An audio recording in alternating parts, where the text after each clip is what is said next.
La Universidad Sergio Arboleda presenta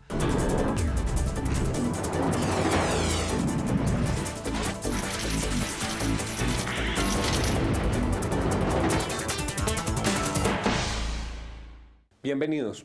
Uno de los temas más sensibles, delicados, controversiales y polémicos que tiene por delante el Congreso de la República es el control político al gobierno por su propósito de vender Isagen. Se ha dicho que tenemos la última de las joyas de la corona y el gobierno ha vuelto a acelerar los procedimientos para ponerla en venta. Ese es un asunto que toca no solamente a una región, no solamente a un sector, es del interés nacional y, por supuesto, que el anuncio del ministro nos impone a todos la obligación de analizar con detenimiento cuáles son las implicaciones, los efectos y las alternativas frente a esa propuesta. Dos expertos en el tema que lo han venido estudiando, que lo han venido analizando, que tienen conocimiento profundo, nos acompañan hoy y los saludo con mucha alegría. Senadora Sofía Gaviria, bienvenida. Juan, muchas gracias, muy contenta otra vez de estar aquí y muy honrada de estar con dos personas tan sabias en el tema. Cuando presento a los senadores, normalmente digo de qué partido son, pero con esa camisa no hay necesidad de decir de qué partido es la senadora. Trato de no dejar dudas. Senadora del Partido Liberal hasta la camisa. Del glorioso Partido Liberal, Juan. Entonces, perdón, yo corrijo para incorporar la presentación de la senadora, y entonces, del glorioso Partido Liberal, usted está en la dirección del partido. Sí, en la codirección. En la codirección del partido. Así es. Y la he visto muy activa en su papel de coordinadora de la Federación de Víctimas. Sí, también estamos trabajando con mucha entereza, con mucha responsabilidad en el tema de organizar las víctimas de las FARC. Ya somos 43.000 en la Federación y el próximo 9 de abril, que es el Día de las Víctimas, Nacional de las Víctimas, vamos a tener un evento importante de lanzamiento y de apertura de esa federación. Le escuché un reclamo frente a la conformación de la Comisión Asesora de Paz por la ausencia de las víctimas. Usted ha planteado ese tema, senadora. Así es, me parece pues muy importante el trabajo y la apertura del gobierno para ampliar la comisión y la participación de muchos sectores, que es muy importante y que celebro que estén ahí comprometidos. Pero 15 víctimas de las FARC en este proceso que estuvieron en La Habana no es una representación permanente y nosotros las víctimas de las FARC creemos que debemos estar en esa comisión. Yo ya dije claramente que yo como Sofía Gaviria no quería estar, pero que había muchas personas, Sigifredo López, Clara Rojas, bueno, tantas personas que han sufrido y que tendrían una vocería legítima en esa comisión y un aporte muy importante para vincular tantísimas víctimas. Y creo que tiene toda la razón la senadora Sofía Gaviria. Creo que si una y otra vez el gobierno repite que el centro del proceso, que el eje del proceso son las víctimas, pues no tiene mucho sentido ni mucha coherencia que cuando hacen la comisión asesora las dejen por puertas. Nuestro tema hoy es Isagen. Me da mucho gusto presentar al doctor Camilo Díaz, coordinador de la Unidad de Análisis Financiero de la Universidad Nacional, profesor de la Universidad Nacional, columnista de la revista Dinero, columnista y su última columna sobre temas de Isagen en la revista Dinero. Bienvenido. Muchas gracias, Juan, por la invitación y en efecto ese ha sido el tema que hemos venido trabajando pues desde la misma misión que tiene pues la Unidad de Análisis del Mercado de la Facultad de Ciencias Económicas. ¿Por qué no vender Isagen? Se llamaba su última columna. Así es. No vender Isagen básicamente por tres razones. Primero, no es estratégico para la nación y tampoco es rentable y hay otras formas de financiar el plan de infraestructura 4G.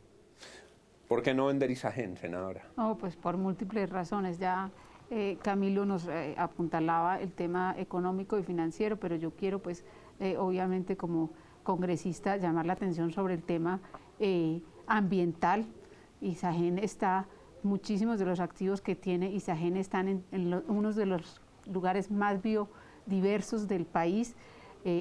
Un extranjero y un privado no tiene esa vocación de cuidado de esos recursos naturales que son esenciales y que creo que son estratégicos para el presente y el futuro de este país. Bueno, tesoros hídricos. Total, o sea, las cuencas, los bosques y las especies. Solamente, por ejemplo, Isagen tiene 8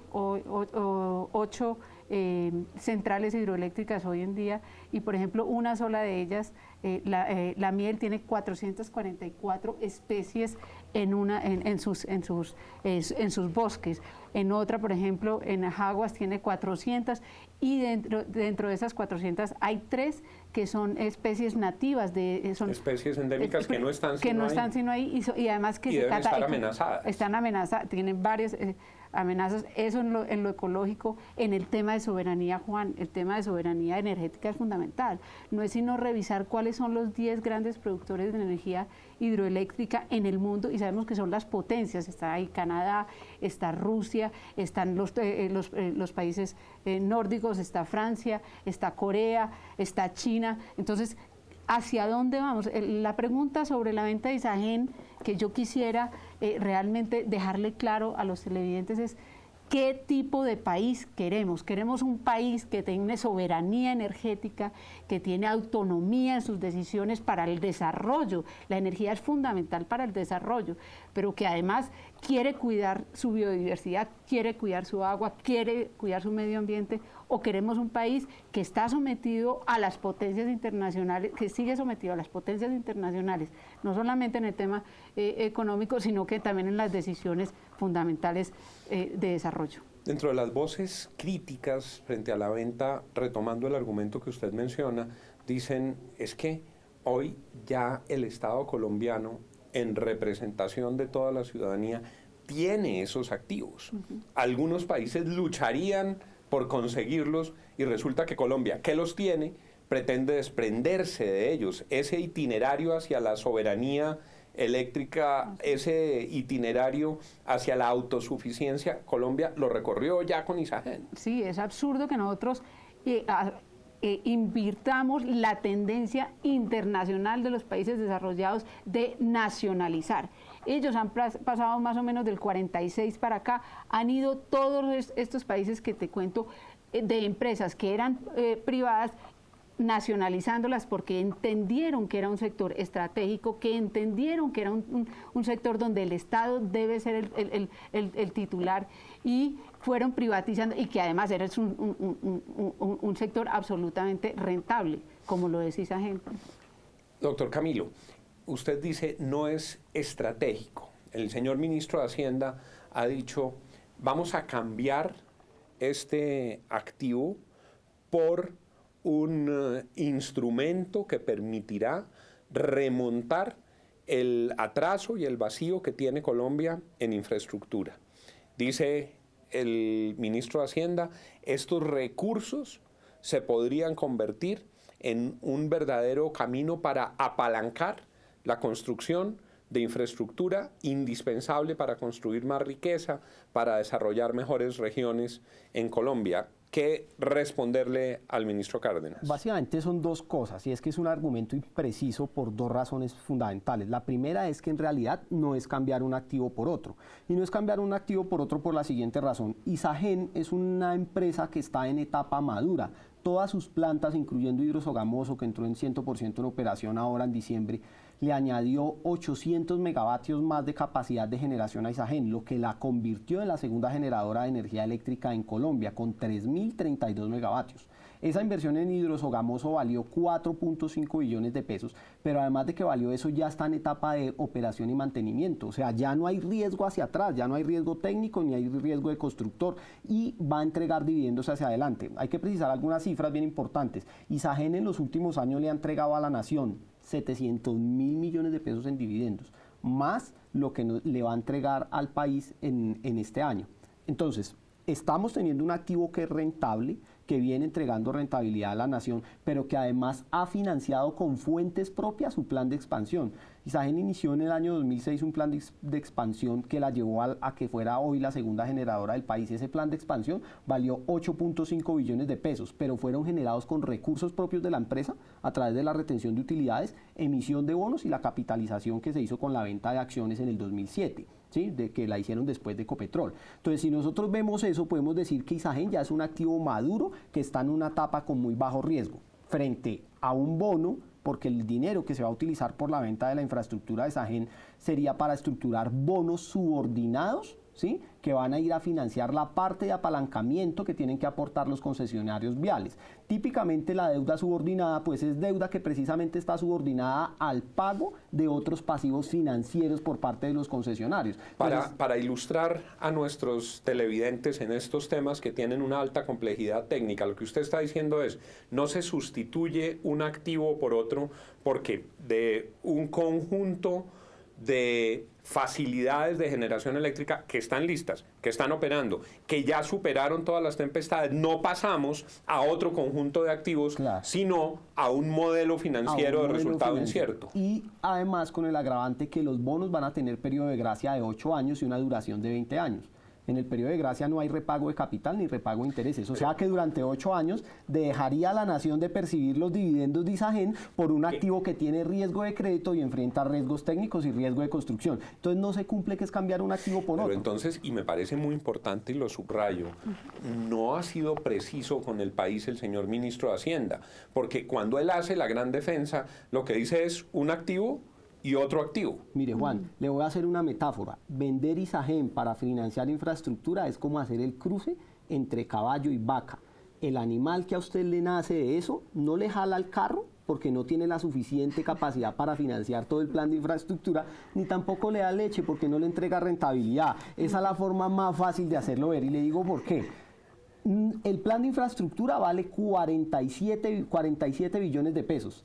Isagen se va a vender supuestamente en 5.5 billones. Con solo 5.5 billones usted no apalanca todo el plan de infraestructura y tampoco le van a entregar dividendos esos activos que usted va a tener a 8 años de gracia con riesgo de crédito y con riesgo de construcción.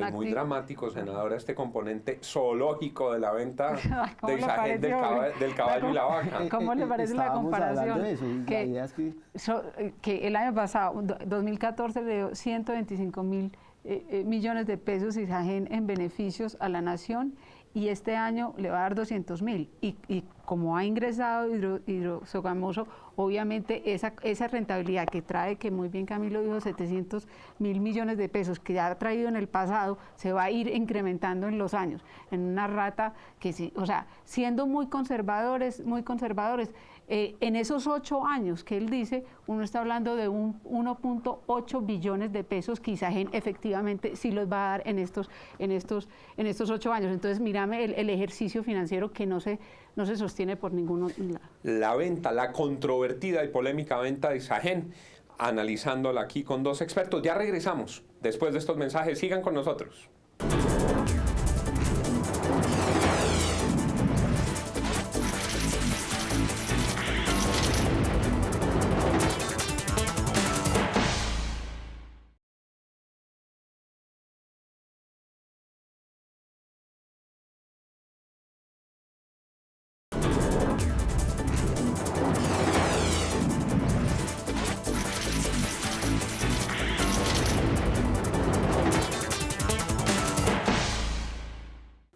La venta de Isagen. Senadora, una persona que participa muy activamente en estos debates me decía, Juan, hay que ser realistas. El gobierno necesita la plata. Al gobierno se le cayeron los ingresos petroleros, el gobierno no hizo el ajuste frente al gasto que se le había recomendado, el gobierno tiene hoy un déficit que es muy dramático, le ha tocado incluso reducir los presupuestos, pegar tijera y dicen, necesita la plata.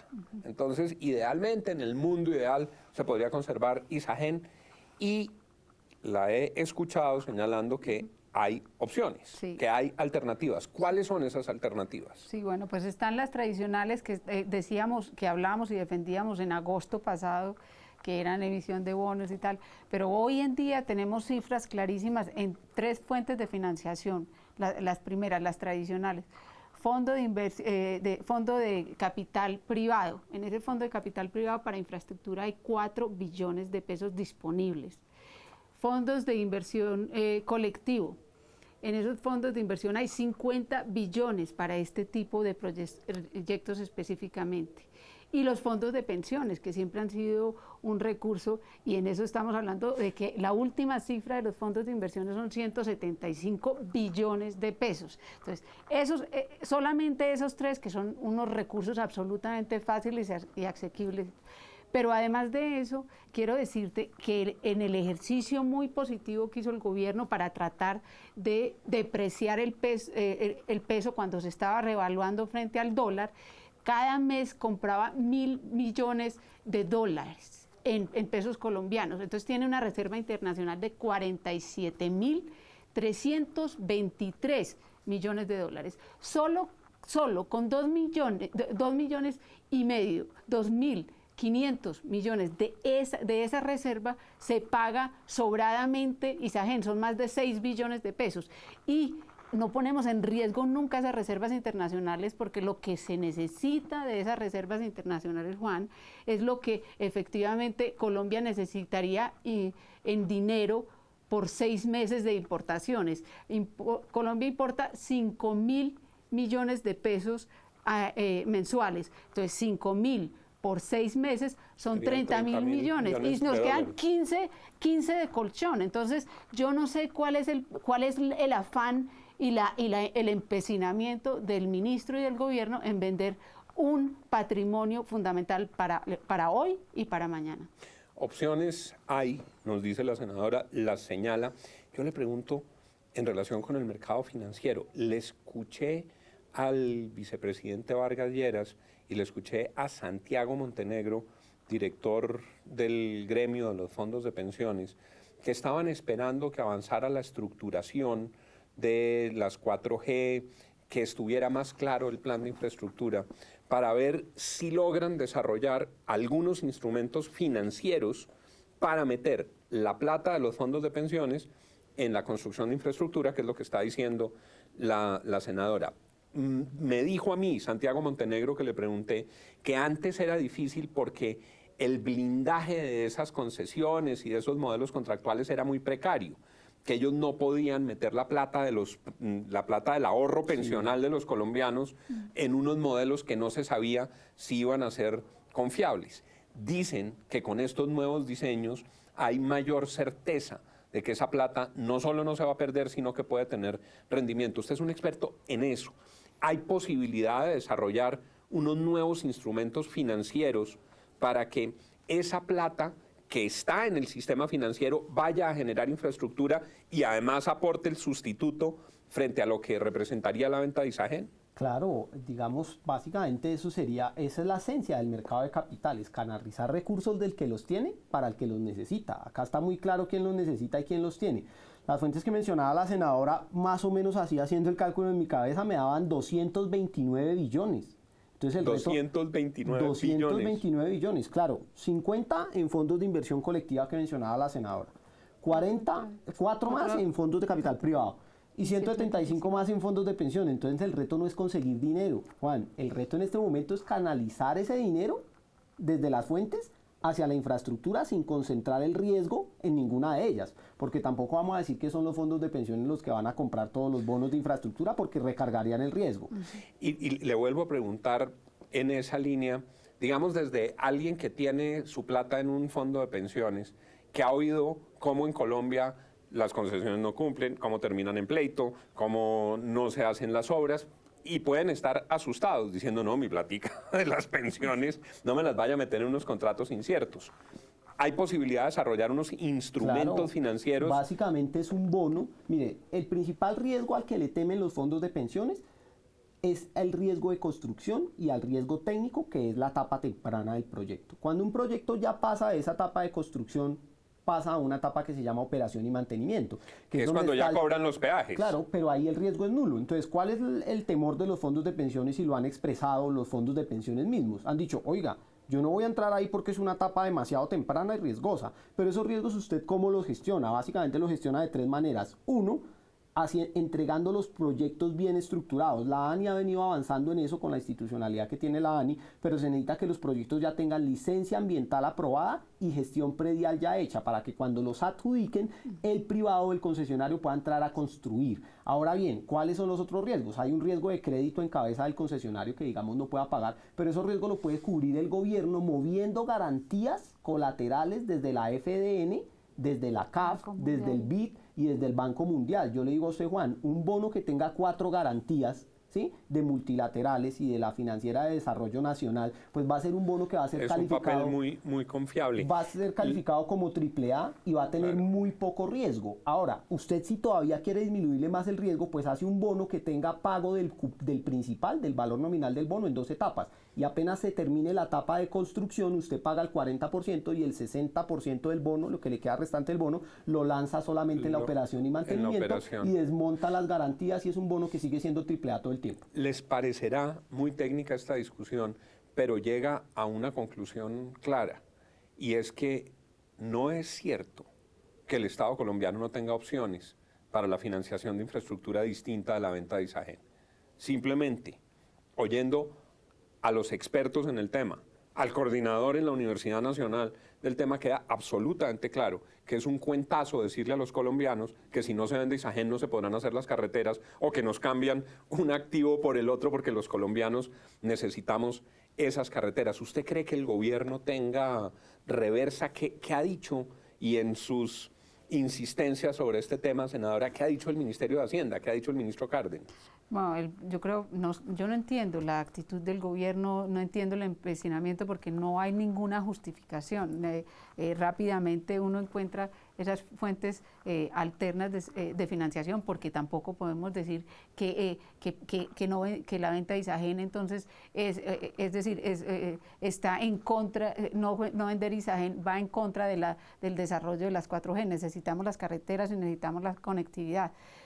Pero realmente yo no entiendo el empecinamiento, y lanzo en el programa una posibilidad. En Uruguay, en un momento en que estuvieron a punto de privatizar hace unos 15 años, la gente pidió un referendo, y ahora en que estamos tan de moda en los referendos, yo estoy hasta que me lanzo a iniciar esa campaña del referendo, porque realmente es un patrimonio que a todos nos compete. O sea, estamos hablando de la productora del 20% de energía del país. ¿Quieren un referendo para el tema de los niños? ¿Quieren un mecanismo liviano de refrendación de acuerdos de paz, que no tiene que ser necesariamente referendo, una consulta? Estaban planteando un referendo para el tema de la cárcel de las FARC, entonces ahora sí, también. Un referendo si nos para vamos la a poner Isagen, pero lo que sea, llego hasta el referendo, pero el Partido Liberal en esto está en bloque, afortunadamente, y nos acompaña el Centro Democrático, nos acompaña el Polo Democrático, y nos acompañan los verdes. La U, y todavía no tengo clara la posición de la U y los conservadores. Opción Ciudadana también está totalmente en contra. Entonces yo creo que el gobierno tiene que escuchar al país y, por supuesto, a las representantes de ese país. O sea que si se hiciera la consulta al interior del Congreso, la consulta es una consulta que pide que no se venda Isagen. Total. Mira, ayer hicimos la propuesta, primero la hizo el Centro Democrático, después el Partido Liberal, de un debate político sobre esto, y todo el mundo nos pidió... y el debate quedó agendado hoy al senador Iván Duque, sí, que ha estado también muy activo con el tema, sí, y ese debate quedó agendado. Todavía no nos han dicho la fecha, pero para... Y lo conducirán la senadora Sofía, el senador Iván Duque. Y también quiere estar el Polo Democrático, también quiere estar los verdes. En realidad esto es decir, muy difícil le queda al gobierno defender políticamente la venta de Isagen. Políticamente y económicamente, doctor Camilo, según lo que hemos escuchado hoy, que nos inviten a ese debate, ¿no, doctor Camilo? Sí, claro, además, digamos, yo quiero añadir algo más. Mire, con la entrada de Hidrosogamoso, que entró 100% ahora en diciembre, Isagen va a tener menor necesidad de hacer inversiones de capital. Isagen venía invirtiendo más o menos, el CAPEX de Isagen, que es lo que se conoce como gastos de capital, como inversiones de capital. Es lo que saca de su caja para invertir en sus proyectos. O sea, que le contrae ¿Cuánto venía invirtiendo? Venía invirtiendo entre el 2013 y 2014 un promedio de 1 billón. Con la entrada de Hidrosogamoso, esas requisiciones de inversión disminuyen a tan solo 250.000 millones de pesos. O sea que Isagen va a liberar 750.000 millones de flujo de pesos. caja. Yo quisiera preguntarle al ministro, a quien hizo la valoración, ¿se tuvo en cuenta que Isagen iba a tener un crecimiento en su flujo de caja automático por menor inversión en CAPEX de 750.000 millones de pesos? ¿En cuánto aumentó eso la valoración de la empresa? Y obviamente el riesgo que se disminuyó porque Hidrosogamoso ya entró en operación y mantenimiento. En presencia de la senadora Sofía Gaviria, del doctor Camilo Díaz y de todos ustedes, nuestros amables televidentes, le extiendo una invitación al ministro Mauricio Cárdenas para que el día que quiera asistir a este programa, cifras en mano, esto no son proclamas, no son consignas, cifras en mano, podamos avanzar y podamos profundizar en la conveniencia o inconveniencia de la venta de Isagen. Se nos ha agotado el tiempo, nos indican nuestros productores que el reloj ha llegado al final y yo quiero agradecerle sinceramente su compañía en el día de hoy. Senadora Sofía Gaviria, muchas gracias por habernos acompañado. Muchas gracias a ustedes por invitado y a la orden. Doctor Camilo Díaz, muchas gracias por haber estado con nosotros. Muchas gracias a ustedes, Juan, y muchísimas gracias pues, a la invitación. Y a ustedes, nuestros amables televidentes, muchas gracias por acompañarnos. Ya saben, aquí estamos con los temas más importantes para el presente y para el futuro de nuestro país. Gracias por su compañía. La Universidad Sergio Arboleda presentó